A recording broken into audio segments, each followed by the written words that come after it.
everyone, and welcome to Dreamleapers. I'm your host, Harriette Cole. And what we do here on this program is to bring lots of wonderful people to you who are living their dreams and whom we hope will inspire you to access and activate your dreams. That's what it's all about. And our guest today is a woman seasoned in taking on life's challenges and highlighting the beauty in them in her storytelling. She is Bridgett Davis. She's an award-winning author, filmmaker, and educator whose work explores themes of family, race, community, and resilience. Now, you may be familiar with the memoir she wrote a couple years ago, The World According to Fannie Davis, My Mother's Life in the Detroit Numbers.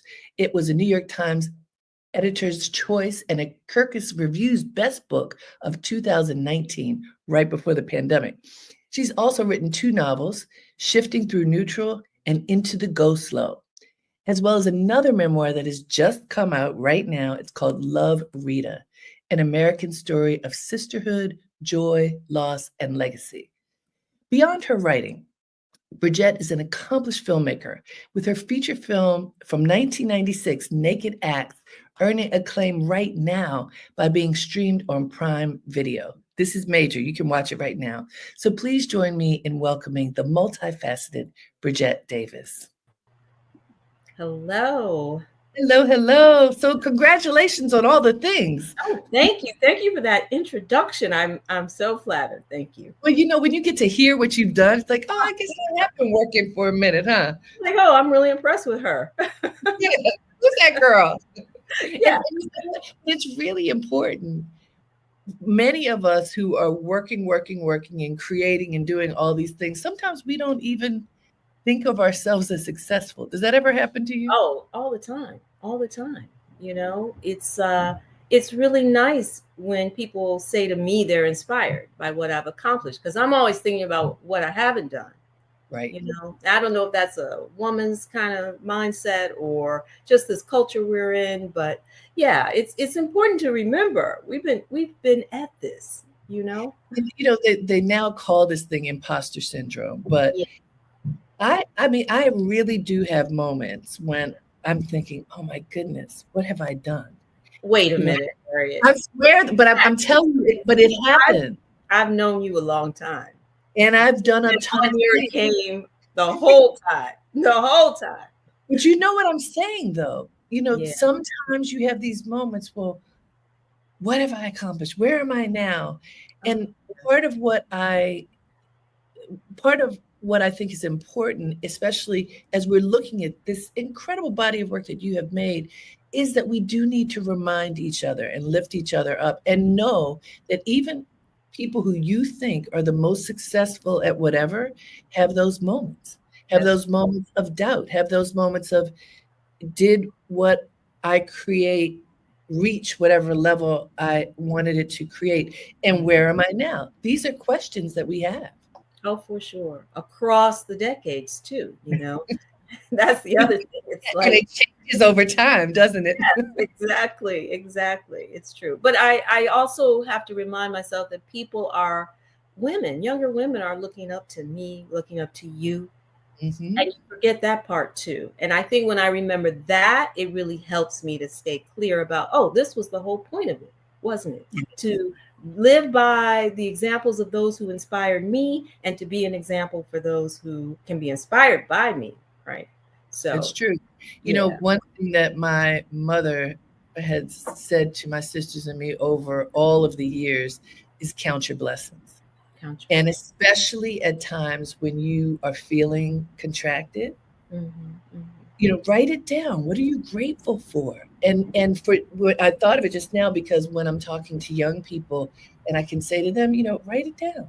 Mm-hmm. What's happening in your life that you're grateful for? And then it helps to buoy your spirit in a really wonderful and I think profound way. Right. So I'm grateful for you putting on social media, I don't know, a month or so ago, I saw that you had written yet another book about something nobody knew about.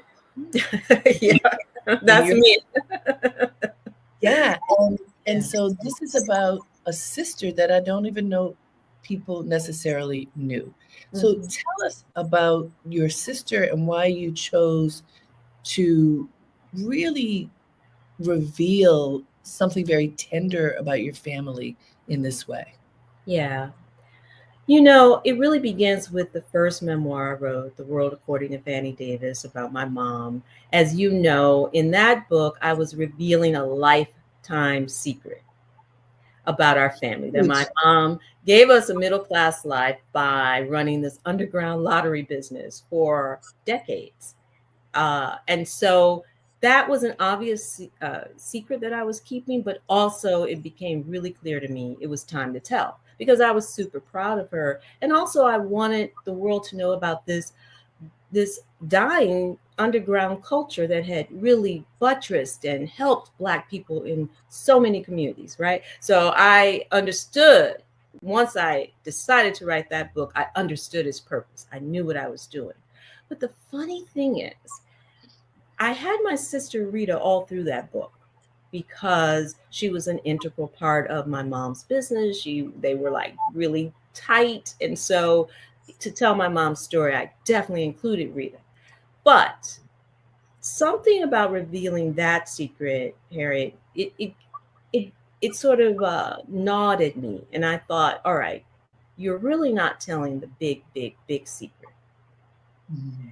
And the big secret is that I've faced a lot of tragedy in my life, and I have lost siblings. I wanted to present myself a certain way to the world. And I worried that people might see me differently if they knew my whole family history. I didn't And so want them let's to back up see. for a second on that, Bridgett, because starting with telling your mother's story, Mhm. and you've been writing for a long time, been out there in the world sharing your art, so people in the literary community certainly know you. Mhm. And I mean, I knew you. I was shocked when Yeah. you You say weren't your the mother. only I was like, one. wait a minute, what did she say? Because people have perceptions of Yes. who you are, Yep. and that's a very different perception than whatever one would think. Yep. And so when you shared this story and the way you shared it, because you do so much research, you give a lot of context as to Yeah. what that industry was. And by the way, for anybody who doesn't understand, the US government took the model of Yes. what the numbers business was Yeah. and kind of took it and turned it into the lottery. Exactly. Uh, if you go across cultures, especially cultures of people of African descent, you Mhm. will find different names for ways in which people circulated and recirculated dollars to make sure that they built wealth within their communities. And Absolutely. this was what happened here. So Mhm. having you tell the story turned it into something. It made people able to look at it differently, to not have put a judgmental lens on it, because it became judged when the government said, no, this should be ours. And if you keep doing it, then we're going to put you in jail. Exactly. Right. They criminalized it when they wanted to take it over. And they That's did. essentially what happened. Yes. Yeah. You're right. It was similar, these feelings I had about telling my mom's story initially. That's not how people see me. What will they think? Most of all, I didn't want people to judge my mother. That Mhm. was the thing that stopped me for decades. You're right. I've been writing books a long time. Look how long it took me Yes. to finally decide to write about my mother in an honest way. It was not quick, you know. And but once I understood that it was more important to tell her story than to be fearful of what people would think, my job was to give, as you said, context, so that Yes. yes, you can decide what you think of Fannie, but you're going to know why she did it, right? Yes. And I think that for people, just about everybody I meet wants to write a book. Yeah. So I'll tell you, if you read Bridgett's work, what you're going to see is how much research goes into writing a book. Even if it's your own family, you cannot assume that you know everything. What is the historical context? What does this mean? Yeah. What does it mean to a particular community and family? Mhm. And I appreciate how you spent a lot of time culling that information and helping it to make sense to you so you could do the same for your reader, which is what you also did for Rita. Yeah, This for is sure. Yes, yes. giving a lot of context about Black women, Black women's health, family dynamics. Mm. Uh, Talk about how you put that book together once you decided that you would go one step further in the revelation process. Right. So I realized that while my mom was extraordinary, Mm-hmm. really what she was doing was creating a life so that people like myself and my sister Rita could be ordinary. And I mean that in the best sense of the word. Like we could just do what we wanted to do with our lives and not have to do this thing that, quite frankly, I don't know how my mom did it. But she did it, as she said, so we didn't have to. Mm-hmm. And so that made me think, I think there's also value in telling the story of a Black woman who simply wanted to live a full life. What are the things that were up against her? What are the things that are up against us as Black women that we internalize without understanding that there's a true contextual sort of framework around how we live our lives? And Mm-hmm. so that got me thinking about Rita, who suffered from lupus. And I just asked the question, it just hit me one day. Did she have to die from lupus? Mm-hmm. Like, really, was that ultimately her fate, or were there societal factors that exacerbated her condition? And that sent me on a journey. That sent me on a big journey How to old ask. was she when she passed away? She was 44. Yeah. I remember, as you know, I started my career at Essence, and there was a time in the late 80s Mm-hmm. when we learned a lot. We started writing about lupus and how it impacted Black women more Yeah. than other women. I didn't even know what lupus was at that point, Most people didn't. and there are lots of different ways that it manifests, Mm-hmm. but it can be incredibly devastating. And I think because so many people don't know about it, it often goes undiagnosed for quite some time Oh, as well. yes. Oh, yes. I shared this in the book. For me, one of the most harrowing stories is Toni Braxton. Toni Braxton was about to get a heart transplant because they just thought she had a faulty heart. 2 weeks before the surgery, they realized she had lupus. Hold on. I And need you to lupus say can that again. 1 second, Bridgett. We lost you for a second. Oh, okay. Am I back? Yeah. Mm, okay, there's a technical. Continue, Bridgett. Okay. What was I saying? um, I forgot what Toni I was saying. Braxton. Toni Yes. Braxton. It's really shocking how much uh, lupus gets either misdiagnosed or completely missed.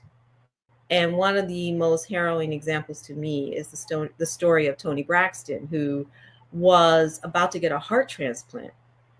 She was about to have heart surgery because doctors thought she just had a faulty heart.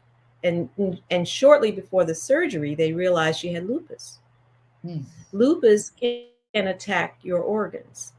Well, once they treated her for the lupus, her heart condition cleared up.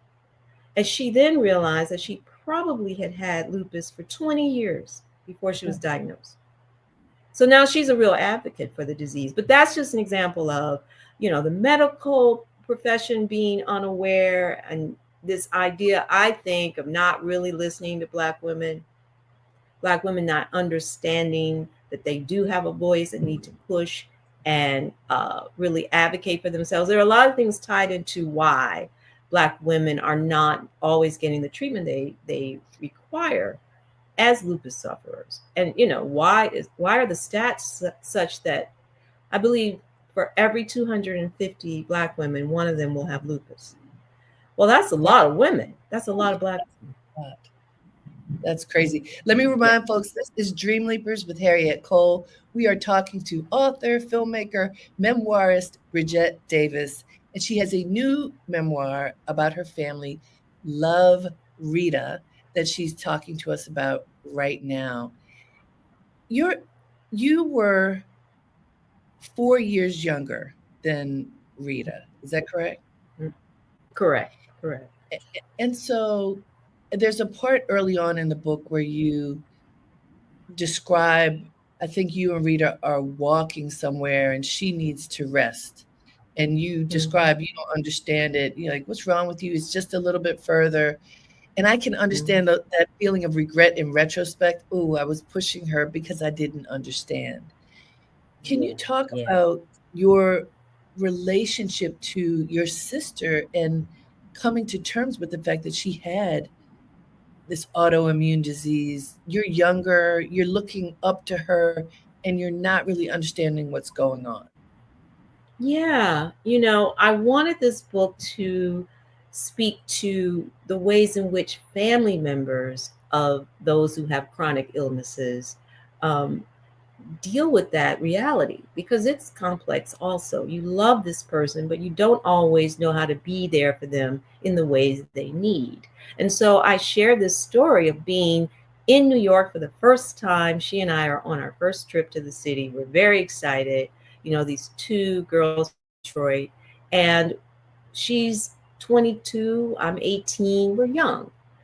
And I just want us to have this great time that I've fantasized about, which includes walking all over Manhattan. And when she says to me, I have to slow down and rest, my leg is bothering me. I just thought, well, don't act like my mother. That's the kind of thing mama would say, because our mother suffered from blood clots. And so our mother often had to rest. And I was saying, oh my God, do you have to be like mama right now? I need you to be my sister so we can hang out and do all these things.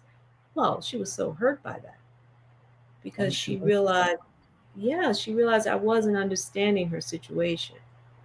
And I think that was the moment when I did understand for the first time because her condition was newly diagnosed. She had been away at college. I hadn't been around her. I didn't really know, honestly, I didn't even know what lupus was. And so I didn't understand. And I wanted to share that anecdote because I do believe it's a very common experience that loved ones don't always fully appreciate and understand what's happening, especially with these chronic conditions that, how people say, well, you don't look sick, right? Yes. And people will say, well, she seems fine, or she was fine last week. What happened? So there's a lot of misunderstanding. And so I like to use my writing to really be that example of vulnerability and honesty to invite people to see themselves in the work. And I'm always hoping to generate conversation around these issues in a way that we haven't had before, you know? And Bridgette, your work is largely centered around Black women. Yes, And I think also what we have been accused of, we are very good at, is looking good, whether we are good or not. Getting exactly. the nails done, even if we never go to the gym or or take a walk. Having True. some fabulous outfit and having that kind of mask what may be going on inside of us. I feel like some of that comes through in your writing as well. Can you Yeah, talk about that? Rita was known for being fabulous. She looked great. She was always really like dynamic. She dressed beautifully. All of these were things that were truly who she was. But also, I feel as I look back and I think about it, that this was also like armor for her to Mhm. move through the world in a certain way and push back against assumptions about her not being, as sort of capable because she was struggling with a chronic illness. And so I think a lot of Black folks, I mean, Harriet, let's just talk about fashion and the role it plays in Black life, right? Yep. I mean, it is a way to move through the world and be and demand respect and attention, but also, and I do a little bit of this, I do look at this in my own film in Naked Acts too, the role that wigs and clothing play and we treat them as a kind of protective garb, literally. And so sometimes people look at you and think, well, she's great, she's doing fine. Mhm. So I do Having no believe idea. they have no idea. And I believe sometimes with my sister Rita that happened. People were like, just convinced that she was fine because she looked good. Mhm. What And are like you? a lot of Black women, she didn't ask for help a lot. Yeah, well, what are you hoping that people will take away in reading Love Rita? I want people to really see a genuine Black female sisterhood between Black women, because I feel we don't see that much. Genuine sisterhood. What does it mean to be someone's sibling? What is the complex dynamics of that relationship?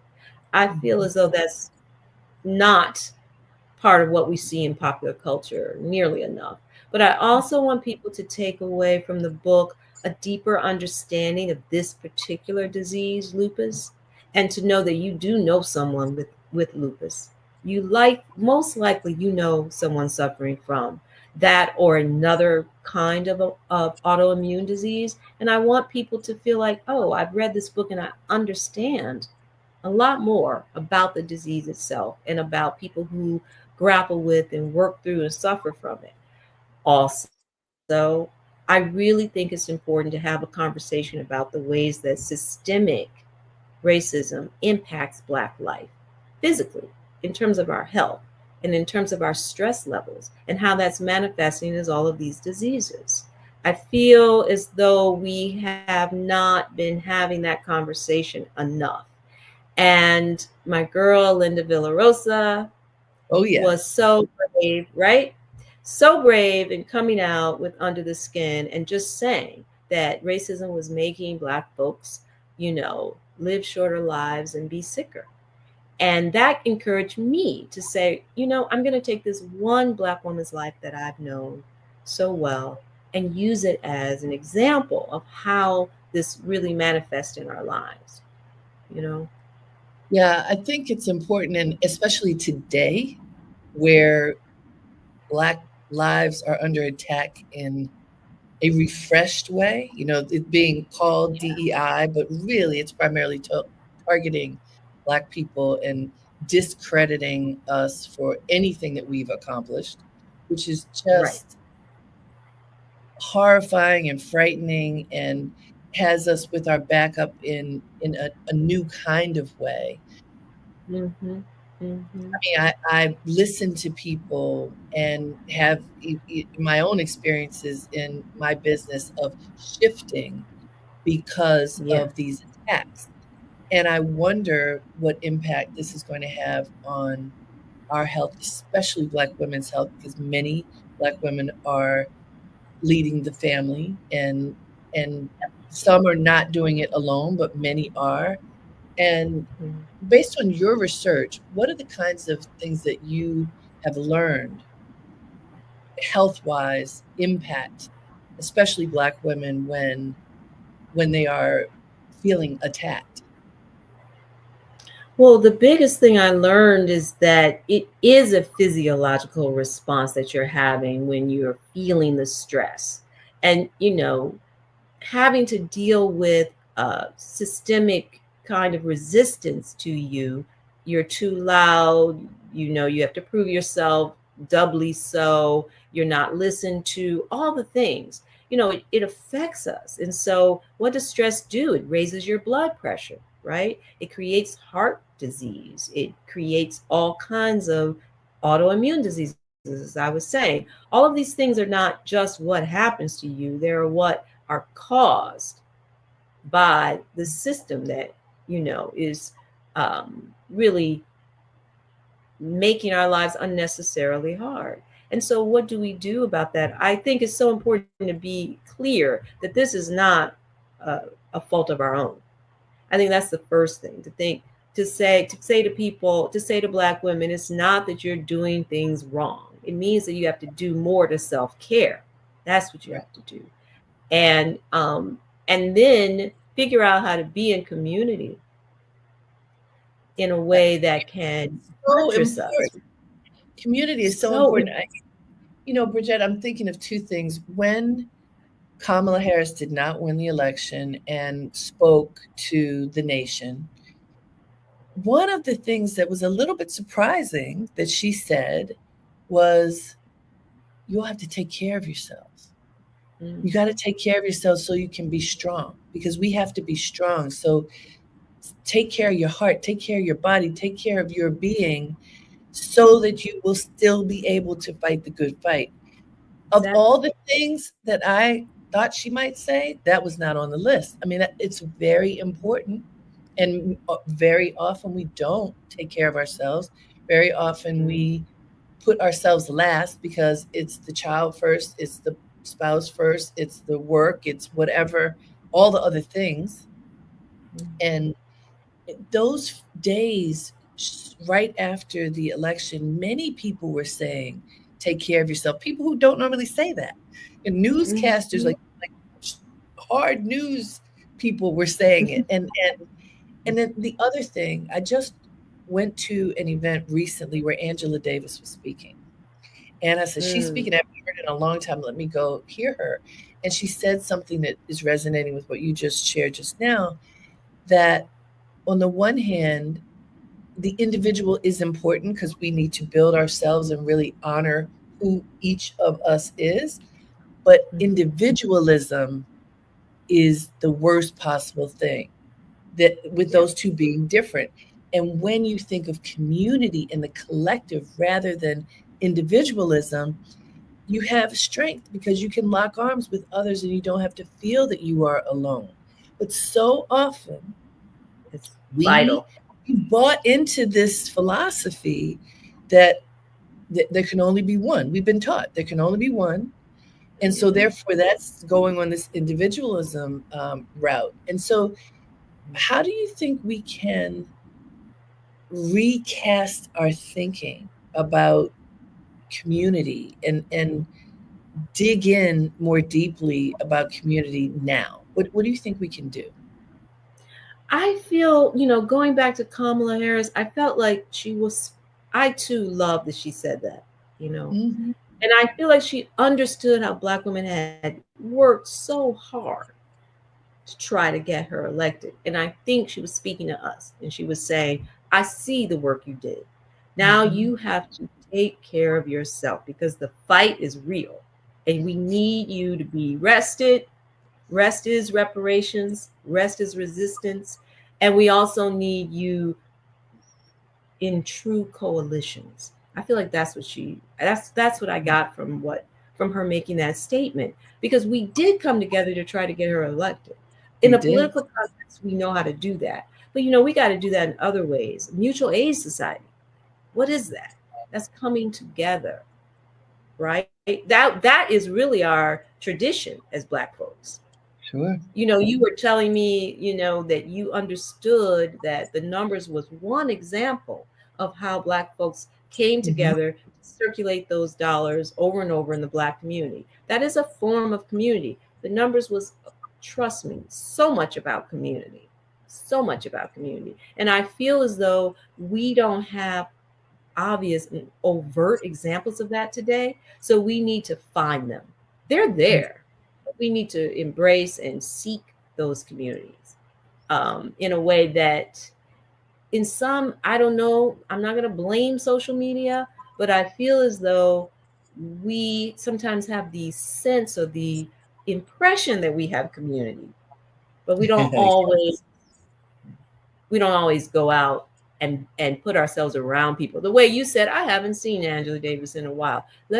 Whatever I'm doing, let me pause and go do that. And I will bet you got there, you saw people you knew.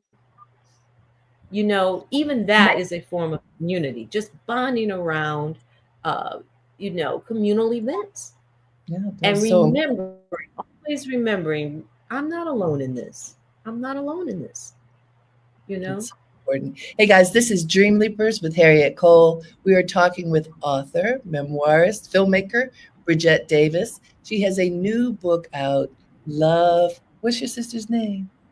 Love, Rita. Love Rita. I just like hearing you say it. Love Rita. And it's just out right now with lots of stories that Bridgett has written about growing up with her sister, but also a lot of context about health, about the autoimmune disease lupus, about the journey of life with a sister.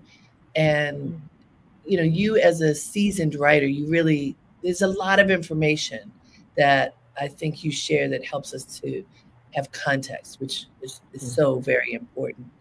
I want to, I want to address the social media point for a second. Mm-hmm. It's interesting. There's good and bad in everything. Right. We know that. Right.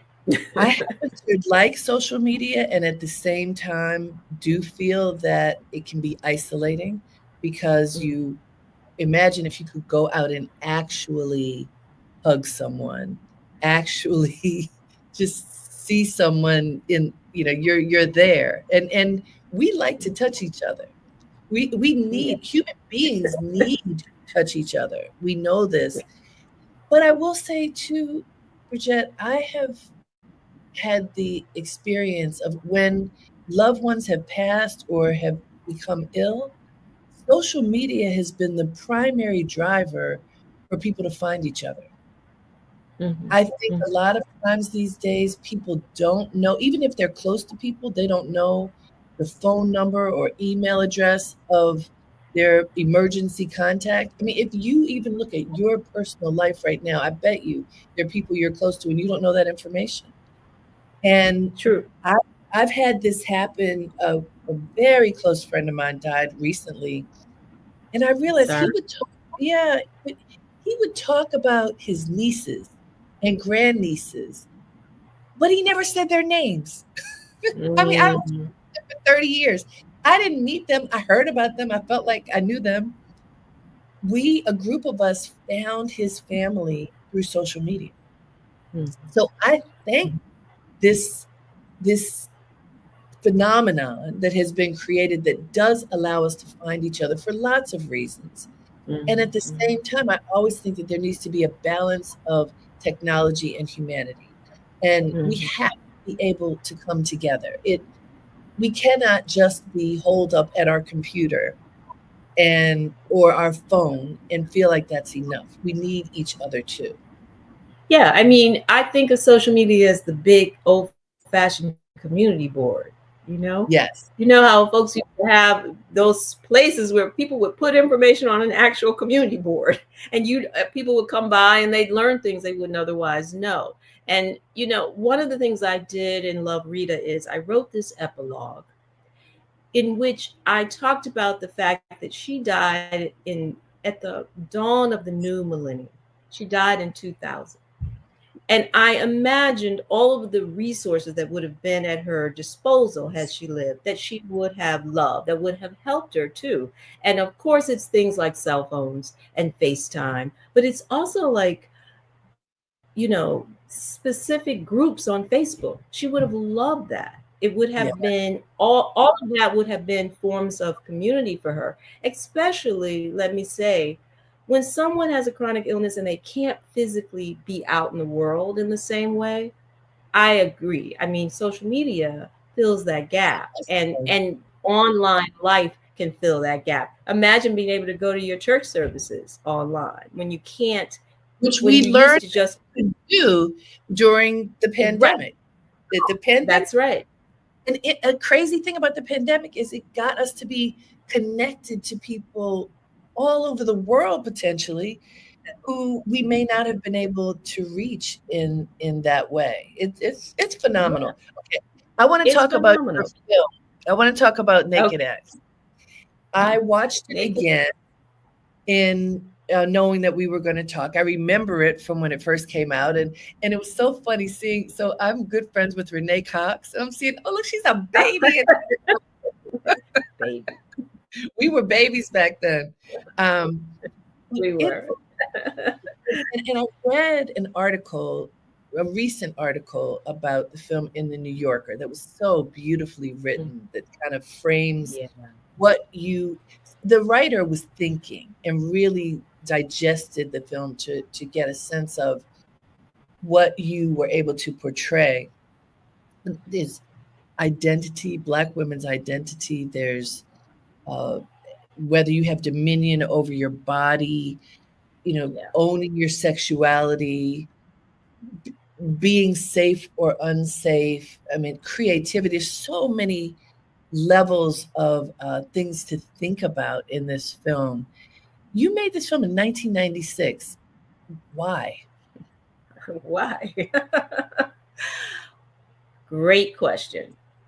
A couple reasons. First, honestly, I'm going to be honest with you. I was one of those young women who absolutely loved and adored the fact that Spike Lee was out there making films about contemporary Black people. That was thrilling. But I also, I started to complain about his depictions of Black women. I just thought, those don't look like the Black women I know. And apparently, I was complaining a little too much because someone said to me once, I'll never forget this guy. He just said to me, well, if you don't like the way he's depicting Black women, you should make your own film. And I was like, huh, you know what? You're right. You're right. I should not be depending on this incredibly talented, but in fact, Black male director to depict Black women the way I think they ought to be depicted. You're right. There should be more voices out there and more depictions. And so that really got me thinking, I think I will do this. I think I will. And at the same time, I was just feeling all of these things around, what it means to be a Black woman in the 90s who is seeing all of these images of Black women in music videos, if you remember, who are being depicted in one way. The And video vixen. Oh, yeah. Right? Remember And those? then in your film where her mother was a Blaxploitation actress and her grandmother was a more traditional actress. It's very, very interesting. Yeah, well, that was it. I was like, how can I deal with all of these issues that are swirling in my head, that my friends and I are talking about, that are really impacting our lives and the ways we feel about our bodies, right? And so I just decided to present this question to myself. What if Dorothy Dandridge had a daughter and she was Pam Grier? Who would her daughter be? Good question. Good question, right? Especially back then in the 90s, it was like, who would that young woman be? Right? And that is where Naked Acts began. My figuring out who would Cece actually be in the world. Well, I mean, her character is multi-layered, and I think she really takes you on a journey of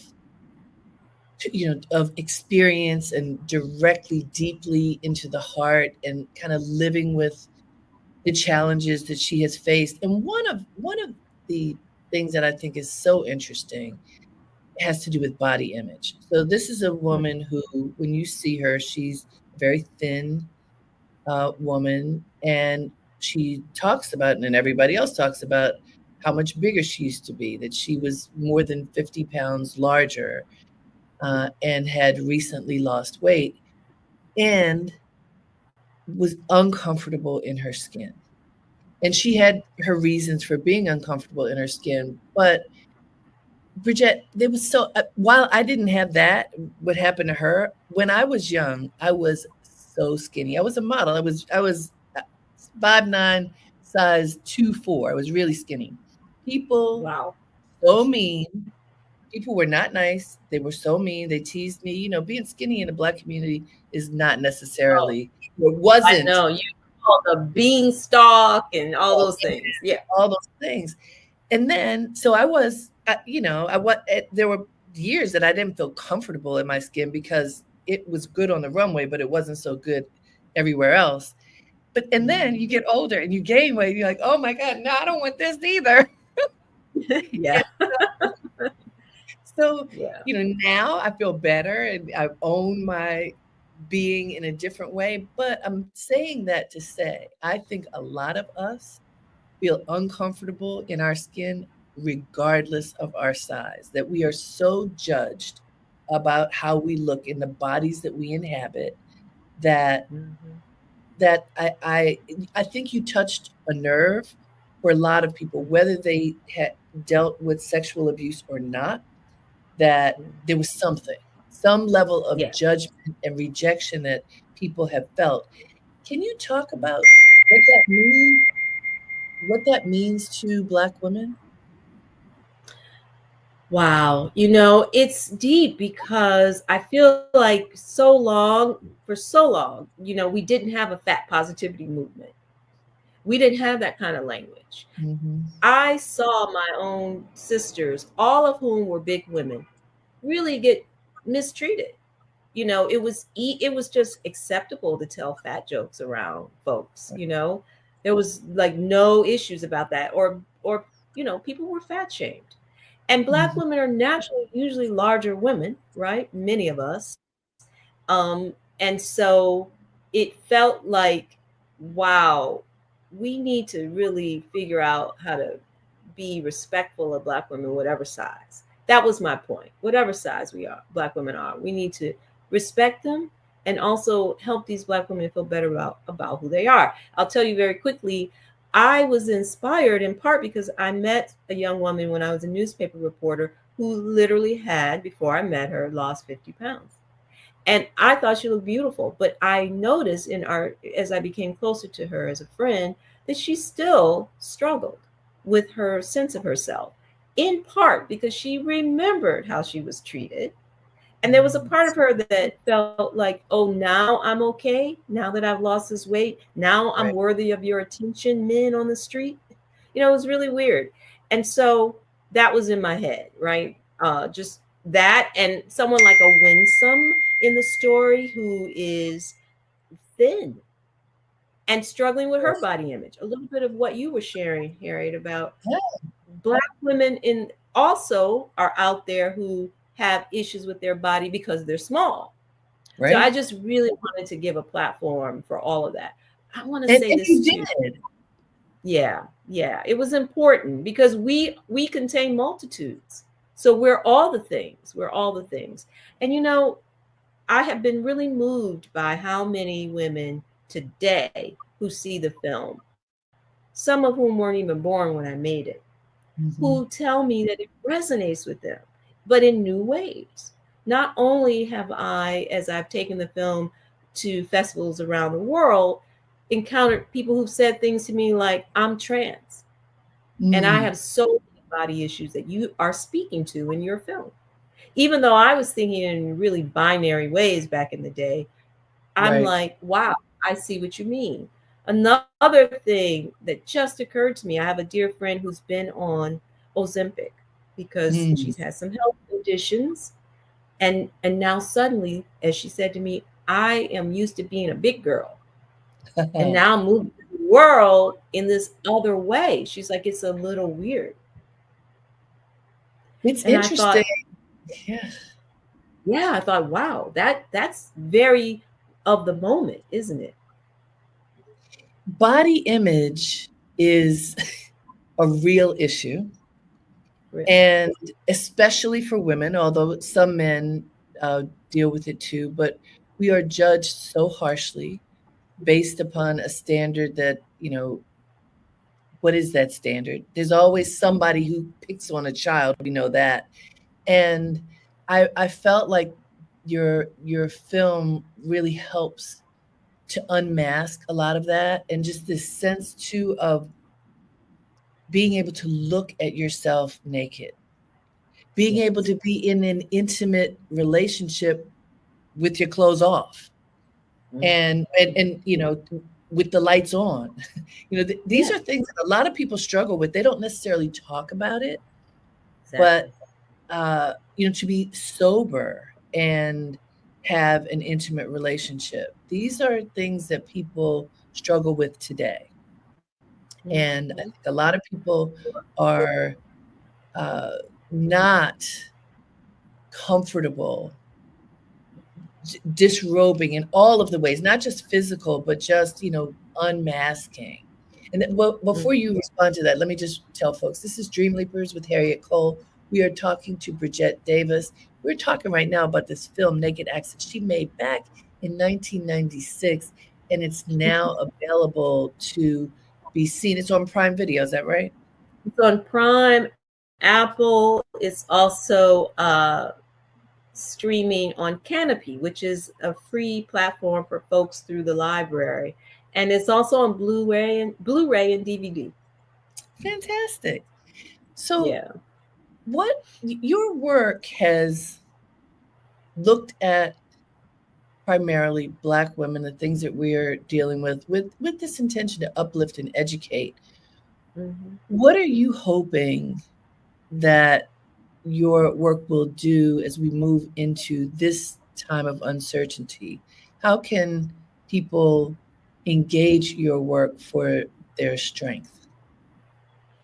I love that question. I hope that people, that Black women in particular, but anyone who actually can, receive value from the work, I hope that they see themselves reflected back.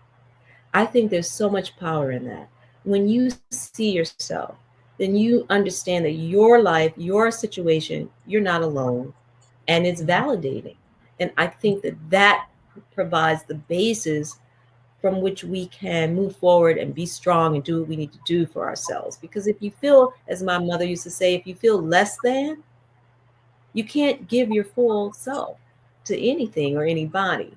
And so that's what I would want. If it was one takeaway, it would be I hope you see yourself reflected here and you know that you are seen and you're valued.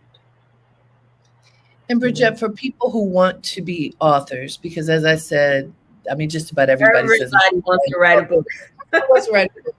So for folks who are serious about this, what advice would you give to them as a seasoned author uh, with awards to show that people really value the craft of writing that you have developed? What advice can you give to future writers? I would say three main things. First, read, read, read, read. Read widely and broadly, but read deeply. Especially those of you out there who want to write memoirs. I believe in recording your story. I think that's a valid goal, and I would encourage anyone to do so. But begin to read the kinds of memoirs that you feel come close to what you want to say. See what other people have done. So the reading is critical. And then the next thing I would say is just be kind to yourself and start small. You know, some people really, I think, are intimidated by the page or the computer screen. So start talking into a computer. I mean, sorry, start talking into a recorder, right on your phone. Just start recording your thoughts so that you give validity to those thoughts, either that way, or in a journal. Just giving yourself permission. And then the third thing I would say, a little harder, I would say to please respect the craft and your desire to do it by showing up to it regularly. Now, what that means for Amen. you, right? And I mean, that means different things for different people. But I also would say, listen, I have been writing since I had young children. I had a full-time job. I had a spouse. I had a lot in my life going on. Sometimes I'd only get 15 minutes in the morning. But you can write a whole book by showing up to the work every day, Every 5 days day. a week. Yeah, for 15 minutes. Did you all hear that? Every day. Show up every day. That's how you get things done. Bridgette, congratulations on Love Rita and all of the work that you have done. Congratulations on having Naked Acts out there so everybody can see it. I think it's a great conversation piece. Congratulations. Thank you. Thank you so much for this conversation. I really appreciate it. You're most welcome. And thank you to all of you for joining. I hope that you enjoyed this conversation as much as I did. Until next time, have a great day and make it count.